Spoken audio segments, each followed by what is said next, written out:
Okay, let's go on with the second sentence of the Tao Te Ching. 无名天地之始，有名万物之母。What make this second sentence interesting is that really it really show off the difference between Western philosophy and Eastern philosophy, specifically Chinese philosophy, because this is actually very precise view of Chinese. If you are a Chinese, you would basically hold this view,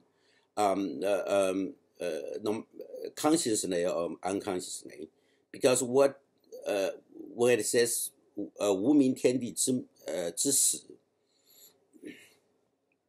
it means that nameless is the beginning of the heaven and earth, or sky and earth. 天 here means that heaven, sky, or a place that God lives. By that time, 500 BC, Lao Tzu really didn't have any understanding or trying to make people understand that there's trying to say that there's a heaven, or there's a place that God lives. No, it just means the sky. The sky above we can see. D means the ground we stand on. So I don't think that he means specifically anything about Tian and Di. It just means sky and earth, or the ground. So what he's trying to say is that the reality we're being put into, we really cannot name that reality. The nameless reality is the beginning of the sky and earth. Why? What's the difference between the view on the reality we are living in? What's the difference between West and East? West philosophy, basically after science being as the best way to understanding the world, epistemology as the way to go, empiricism is basic viewpoint of Western philosophers, or at least most of them. There's a profession called a scientist, right? This is a modern society. So, well, for me, from my point of view, most of the Western philosophy holds a very basic philosophy viewpoint of world, is that there's a beginning of the reality we are in, and they're trying to name that beginning. Either Big Bang Theory, quantum field, anything that they're trying to do or trying to extend their logic thinking into is really trying to name that reality. Here, this is 2,500 years ago, in China, Lao Tzu really telling us there's no way you can name the beginning of our reality. And being a Chinese, if you graduate, if you educated in China, or it doesn't matter, you go through college or self-taught, fundamentally, they hold this view. Because if you sit down talking with a Chinese, and you would find out whenever you say, oh, there's a God at the beginning, he created the world, and he do this and that, they would, well, it depends on the personality of that Chinese, but most of us would tend to agree with you, but on a very skeptical level. It means that there's no way religion can convince a Chinese cultural background to believe that there is a beginning that you can name.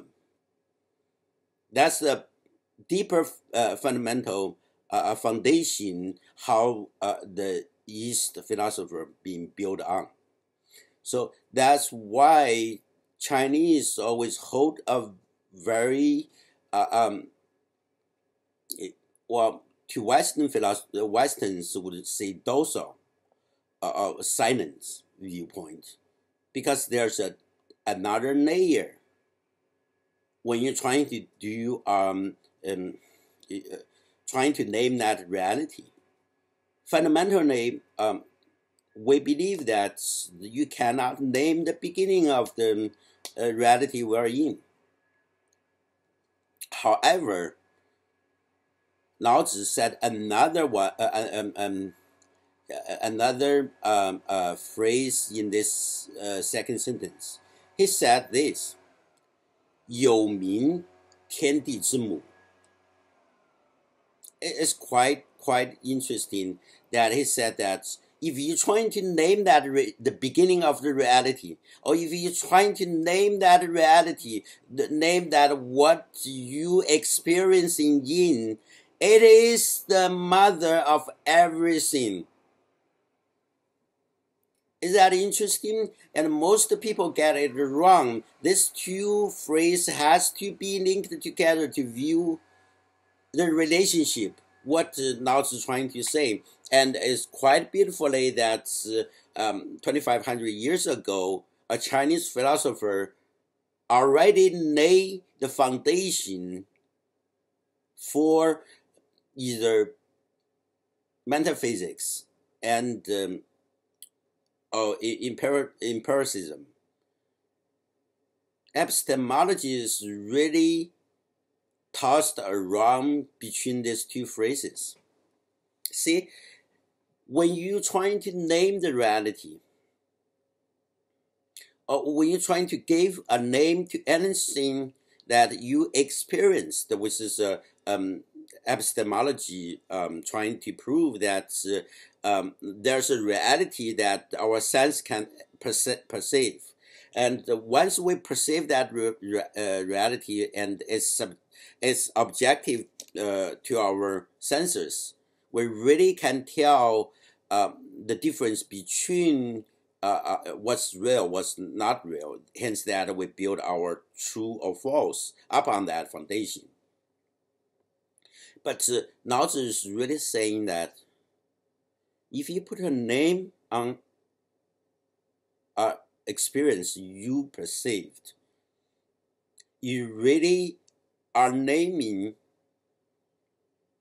a thing, a reality that could create multiple reality for us.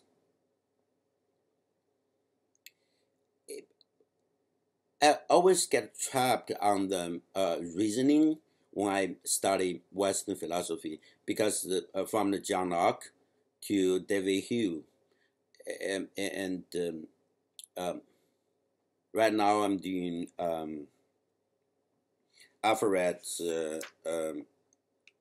Ayer. I think that's how you pronounce it. You really are. Western philosophy fundamentally are really trying to work out these two phrases in the sentence, because at the beginning that we have Western has religions, especially come down to today Christianity, and I would say that there's a beginning. The beginning created by a being. One person, not a person, one identity. and hence that the human race has a beginning, and this beginning go on to today, and really separate that after that creation separation is Jesus Christ. So by year zero, Jesus Christ actually created by his coming into our reality, created another timeline and another reality for us. This is a some of the Christian believe that this is the end of the time. So, if you look at the events, historically, it is really happened as Lao Tzu said. Lao Tzu said that if you're trying to name the reality, namely a God, or before that one God, there's a multiple God. Well, and that multiple God actually creates multiple different reality for you, and you create a one God. If you name that one God, that one God will create a one direction. Well, to some people, multiple directions, because there's after religion, there's epistemology, all different different theory in physics, in philosophies. So it's actually the creation of multiple direction of reality. Start with we trying to name that reality. I would say that it would be to Western philosopher what Lao Tzu is trying to say is really metaphysics, which means that we cannot experience, we cannot prove it is right or wrong. We cannot prove it is true. However, it is also not our a relation of ideas claim. It's not a relation of idea knowledge, but because that how do you know? How can you prove it's true?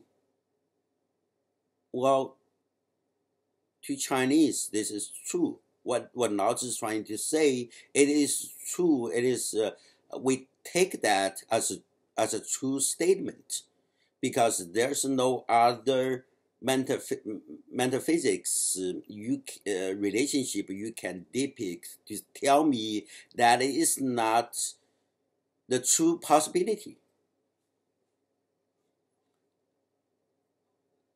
So if you come back to really read, understanding what Nao's trying to say, it is really the nameless. It's the beginning to what we are in. And once we start to name the reality, we create our reality. That relationship has been observed thousands of years ago by Lao Tzu, which is quite marvelous.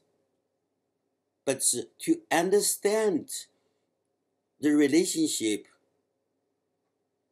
of between the reality and our activity, you have to go back to the first sentence. What he mean by nameness? Why you want name? In what way we want to name that reality? That is a real question that haven't been discussed in Western philosophy or in any philosophy papers I read. And so when Lao Tzu actually says 道可道非常道, he didn't say the Tao cannot be deciphered, cannot be described.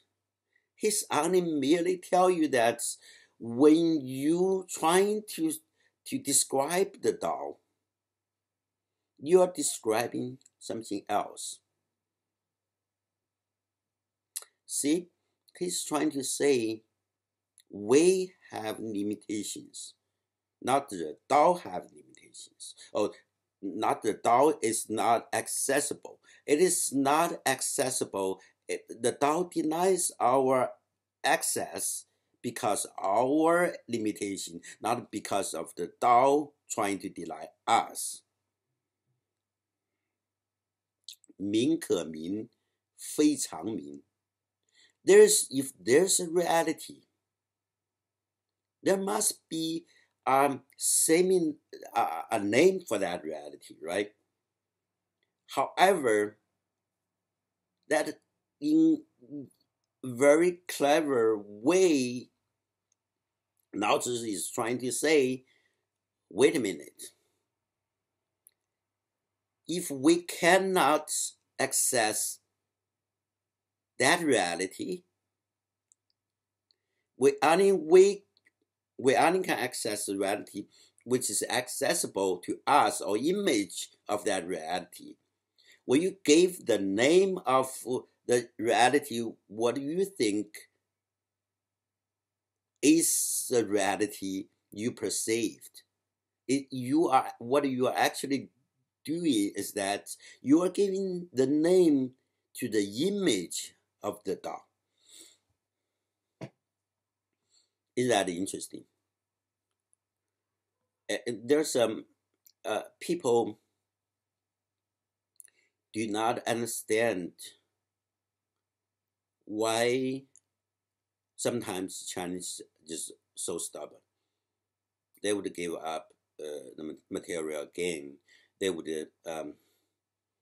stay in one lifestyle. Sometimes they would just ignore the outside world.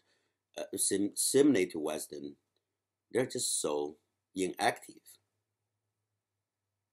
They're just so not full of life. Here is why. Because it's in the basics of our philosophy. Consciously or unconsciously, we actually really trying to understand the world in a different practice. We believe that everything you do, there's an effect. The effect is not under your control. It could be either good to advance yourself, advance your development, or it could be bad to to defer you from your self-development. And it is really up to us to put a name on the reality, what we perceived. Because the action of us to put a name on that reality, we create our reality afterwards. Follow that. So that is, we're going to talk about a way after we have the go through all this. Way is really based on the basic logic that the human's limitation that dictated our action would be distant away from Tao, from the original Tao, or what you just cannot put a name on that Tao. So different from the Tao, what we get is actually temporary or image of the Tao. And by doing so, we create the image of a reality.